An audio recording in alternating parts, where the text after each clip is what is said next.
All right, I think we can begin. Not so many of us so far, but hopefully others will join up as we go. Good afternoon. My name is Konstantin Dranch, and I'm the program manager for Ukrainian Translation Industry Conference. And today I'll talk about growing new networks in Ukraine and also Russia and the countries of the Commonwealth of Independent States in Eastern Europe and the western part of Asia. So let me begin with some statistics. I expect to shower you today with data, so be prepared for facts and figures all the way through. First of all, Russian language. It's on the rise and the market is growing really fast, mostly because of the advent of fast internet in Russia and many internet companies, many internet startups. As you can see, in the top 10 languages that you need to reach the most of the internet, Russian is number 9, pretty important. According to data from Common Sense Advisory, an independent research consultancy in America. And although it's smaller than Arabic, Chinese, for example, definitely English and German, it's growing much faster than the rest. If you can see the second table, Chinese is number 3, and English is not even within top 10. Russian takes the first spot. So this market, the Russian language, is important not only for language service providers, but also for the companies that want to promote on the internet, to make the content multilingual. With the electronic GDP growth of almost 200%, it takes the first spot. So Russian and Ukrainian. How can Ukraine help you with Russian language? Half of Ukrainians speak Russian, and for many of them, especially in the eastern part, it's the primary language of day-to-day communication. It's almost the same as the language in Moscow, with just minor phonetical discrepancies. In the west of Ukraine, people mostly speak Ukrainian language. 93% of them, according to the census in 2001. Although they do speak Ukrainian every day, they can also understand and speak Russian as their secondary language. Basically, if you're present in Ukraine, you get access to resources both in Russian language and in Ukrainian. Now, if you're entering the market from afar and just looking for freelancers online, for example on proz.com, you're going to get the foreigner rates. 10 euro cent per word, most usually, if you can see on this table on the left, and it's the standard rate. The minimum rate will be 7 euro cent per word, and the maximum rate may be 14, 15, or even more.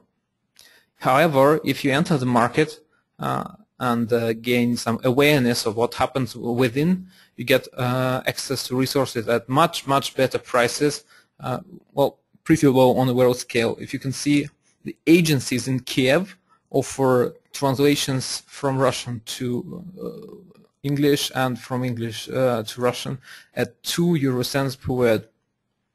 That's pretty unprecedented on this internet level, for this internet rates and those offers you can get online.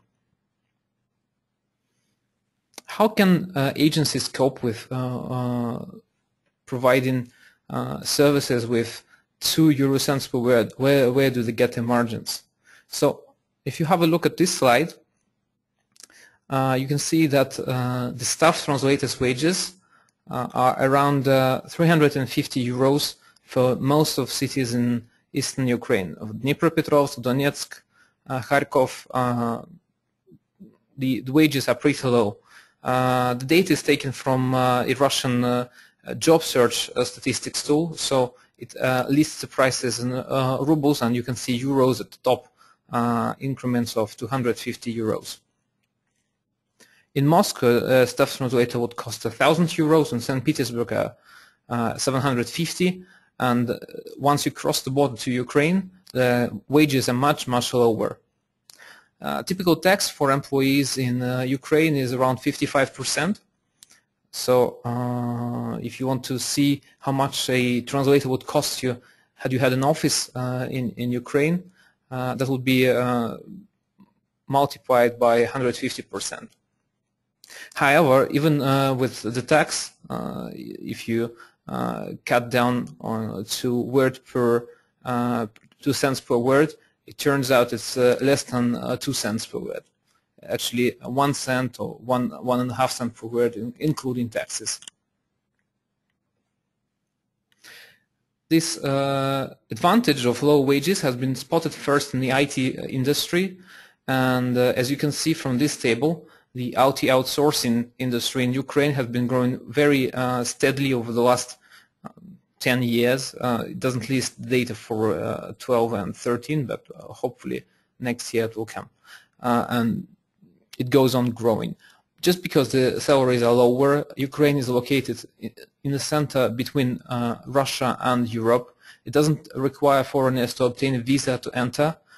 It's pretty easy to outsource some development and other IT or internet provided services to Ukraine.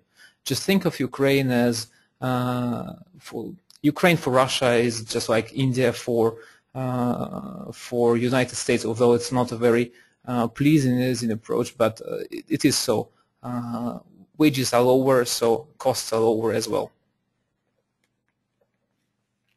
It's not only it doesn't only concern programmers or translators, but also project managers. I know several companies in Ukraine are now providing services for staff leading of project managers and other important personnel. I'll talk briefly about business costs for companies that want to open up in Kiev or in other Ukrainian cities. So the tax on the employee salary is 55.4%, 19% income and 20% VAT. Or if you have a small company, it can have a 5% tax on revenue, and that's all. Well, adding the costs for employees. The premises and the costs for living are pretty much the same as elsewhere in Eastern or Central Europe.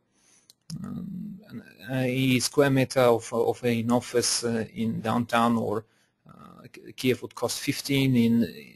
In the districts a little further removed from center, it would cost 10 euros per square meter.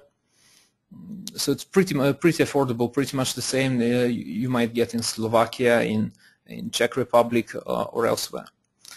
Travel is quite convenient, just 2 hours flight from Frankfurt, and as I said, you don't need a visa to enter Ukraine. If you want to go to other countries in the ex-Soviet bloc, such as Russia, Kazakhstan, Azerbaijan, and other economies with rapidly developing GDP, that will take a visa, and the time it takes to get a visa can be anywhere from 4 days to 2 weeks to 3 months, depending on how much support you get from local partners. With Ukraine, it's much easier. You just fly there and voila. So to sum up this first part, Ukraine can provide very good access to resources in Russian language, which is very important in the internet, and also for Ukrainian language, which can be considered a language for localization for the local market. It's not as big as in Russia, but it's still big because more than 50 million people live in Ukraine.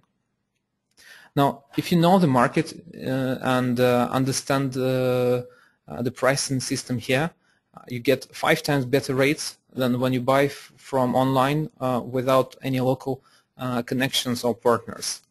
So if you understand how the system works, you can have better margins and better profitability.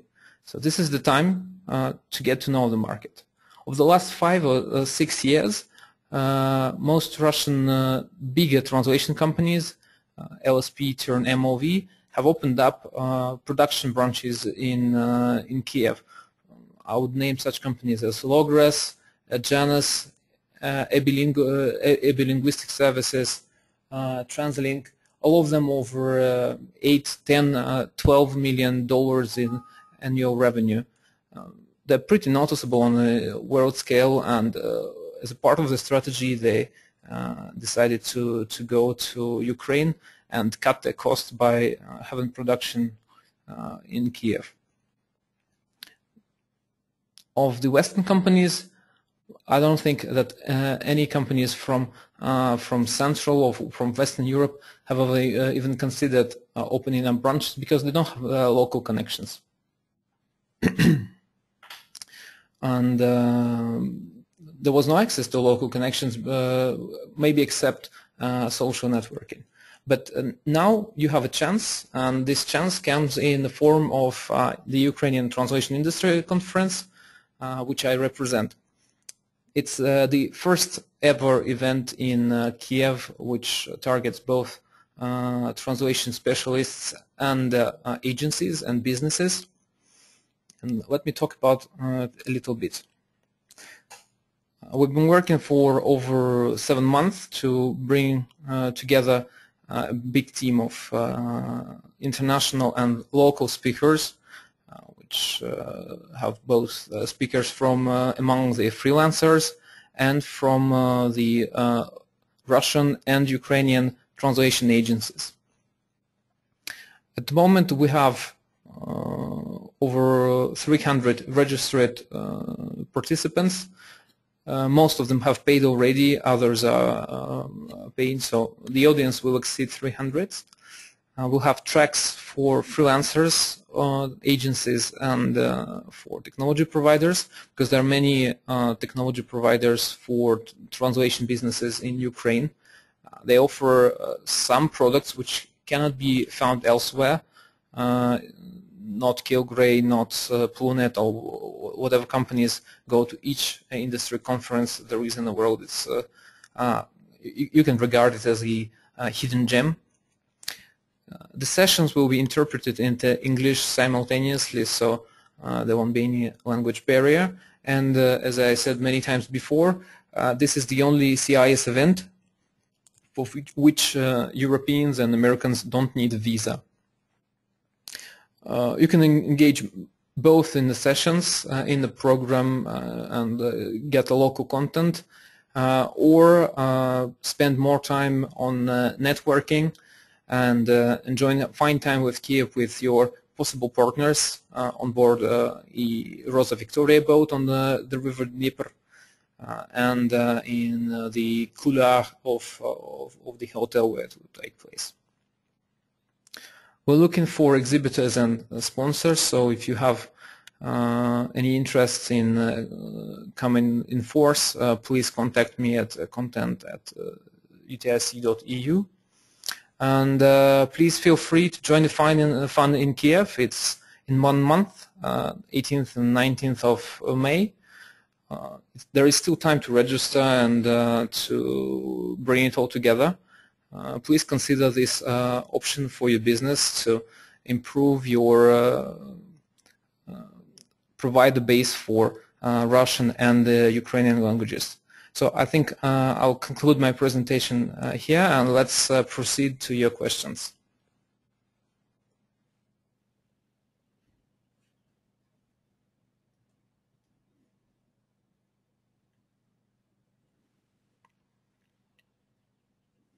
So please write your questions, and I can answer them.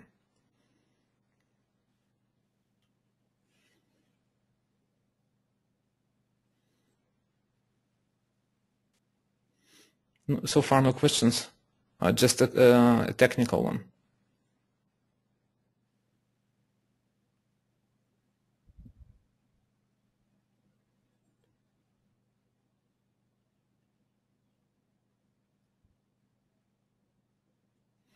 All right, so if there are no questions, I'd like to thank you for attending the webinar, and please write to me if you have any questions whatsoever later on. Thank you and goodbye.